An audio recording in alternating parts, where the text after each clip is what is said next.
The Syrian desert has always been a silent graveyard for empires, hiding ancient secrets beneath its shifting sands and jagged rocks.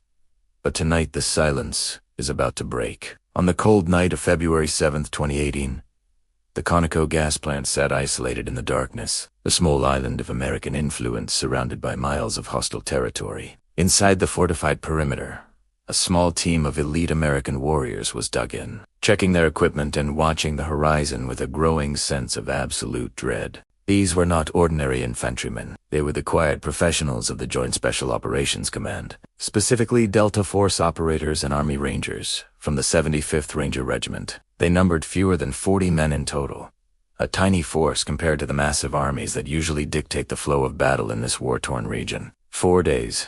Intelligence analysts in dark rooms thousands of miles away had been watching the satellite feeds, noticing a disturbing buildup of heavy military hardware near the river. It started as a few blips on the radar screens, ghost signatures that slowly solidified into a terrifying reality of steel, armor, and hostile intent gathering in the distance. Drone surveillance feeds began to pick up the distinct heat signatures of T-72 main battle tanks, their engines glowing white-hot against the cool desert floor of Deir.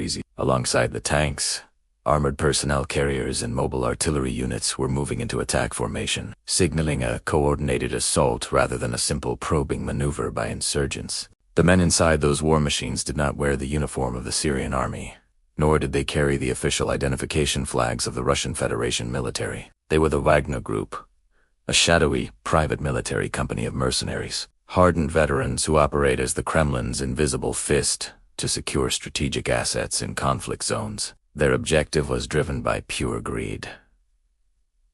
To cross the Euphrates, river and seas, the valuable oil and gas fields currently held by the Americans and Kurdish forces. They believed the United States was bluffing about its commitment to defend this remote outpost and expected the small American force to retreat without firing a single shot. They were fatally mistaken in their assessment of American resolve, unaware that they were walking directly into a trap that would unleash a level of violence rarely seen. Inside the American command post, the ground began to vibrate rhythmically as the heavy diesel engines of the approaching Russian column roared across the flat desert terrain. Sensors and thermal cameras confirmed the worst-case scenario. 500 heavily armed enemy combatants were advancing directly on their position, outnumbering the American defenders by 12-1. The American commander on the ground grabbed the radio handset, his knuckles white, needing immediate clarity from his superiors before the first shot triggered a geopolitical catastrophe. Calls were frantically made to the Combined Air Operations Center in Qatar,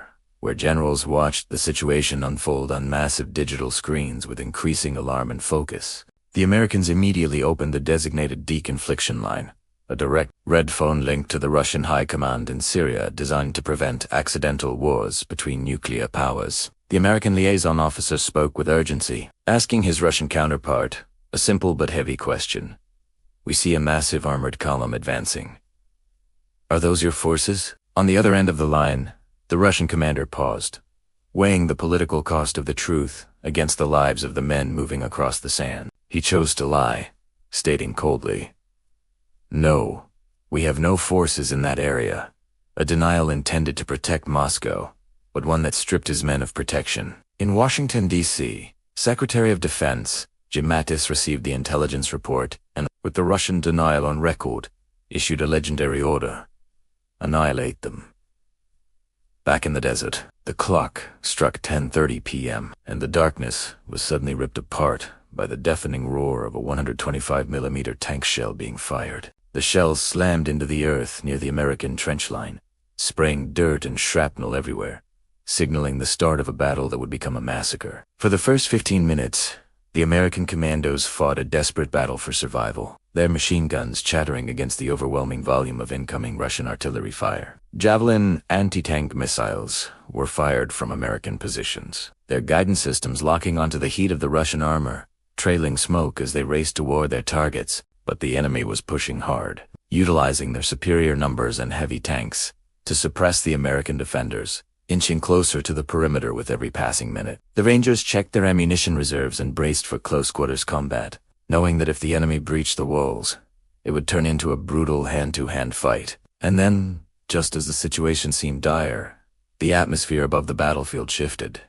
the air pressure changing with the arrival of the United States Air Force. First came the F-22 Raptors, the most advanced stealth fighters in history, gliding high above the chaos, using their sensors to map the battlefield for the fleet. They were followed closely by F-15E Strike Eagles, which screamed in low over the desert floor. Their afterburners glowing like blue daggers in the pitch-black night sky. Precision-guided bombs began to fall from the wings of the Eagles, guided by lasers to strike the top armor of the Russian T-72 tanks with surgical accuracy. The desert floor erupted in massive fireballs as the tanks, moments ago the kings of the battlefield, were turned into burning coffins of twisted steel and cooked-off ammunition. But the horror for the Wagner mercenaries was only just beginning, as the terrifying drone of the AC-130 Spectre gunships began to fill the air above them. These flying battleships circled slowly in a pylon turn, their side-mounted guns tracking the heat signatures of the running infantrymen with inescapable,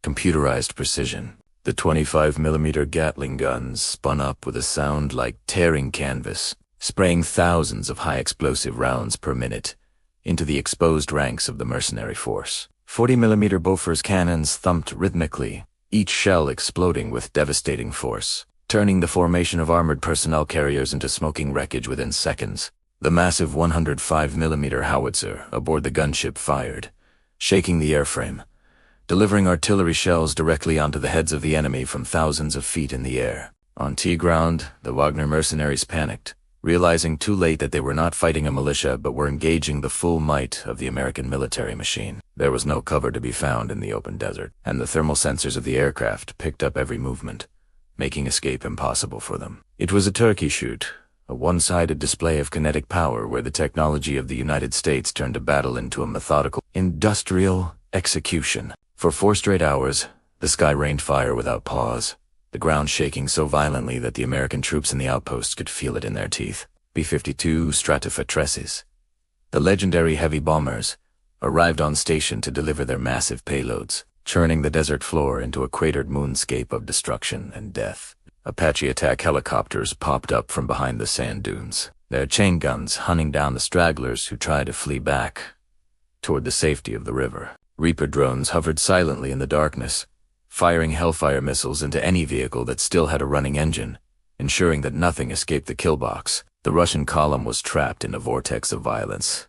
Their communications jammed, their command structures shattered, and their morale broken by the relentless aerial bombardment. The mercenaries, who had started the night expecting an easy victory and a paycheck, were now simply praying for the sun to rise and the shooting to stop. But the night had eyes, and the sensors of the American aircraft did not blink, tracking every heat source until it ultimately went cold in the sand. Finally, as fuel and ammunition ran low, the guns fell silent, and the aircraft turned back to their bases, leaving behind a heavy, smoky silence. The sun began to rise over the Syrian desert, its morning light revealing a scene of absolute devastation that looked more like a highway of death than a battle. The desert floor was littered with the burning husks of tanks, trucks, and artillery pieces, black smoke rising in thick columns into the clear blue sky. Scattered among the wreckage lay the remains of the Wagner Group, their bodies testifying to the lethality of modern precision warfare and the cost of arrogance. Nearly 300 mercenaries were killed or wounded that night,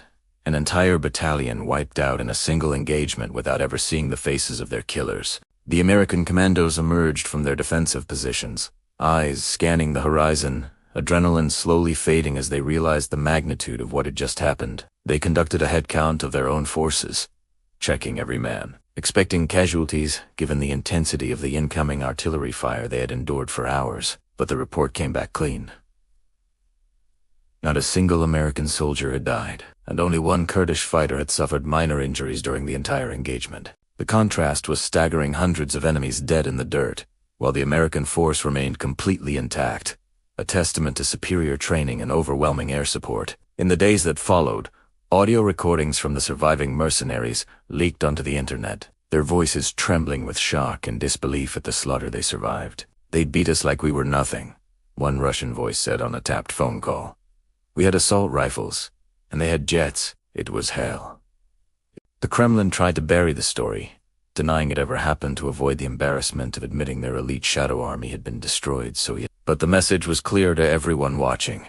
You can hide your flag and remove your insignia, But you cannot hide from the United States military. The Battle of Khasham stands as a brutal reminder that modern warfare is not fair. It is fast, technical, absolute, and unforgiving to those who miscalculate. The Americans denied the enemy the luxury of a fight, delivering instead a lesson in total dominance that would echo through the halls of military academies forever. This is the reality of the world we live in, a world of secret wars, fought in the dark by men you will never know or see. We will continue to uncover these stories, digging through the redacted files to bring you the truth about the operations that shape our global future. This is just the beginning of our journey into the classified world of kinetic warfare, and there are many more files waiting to be opened. Subscribe to Kinetic Radius right now, and activate the notification bell, because the next mission briefing is already being prepared for your eyes only. End of transmission.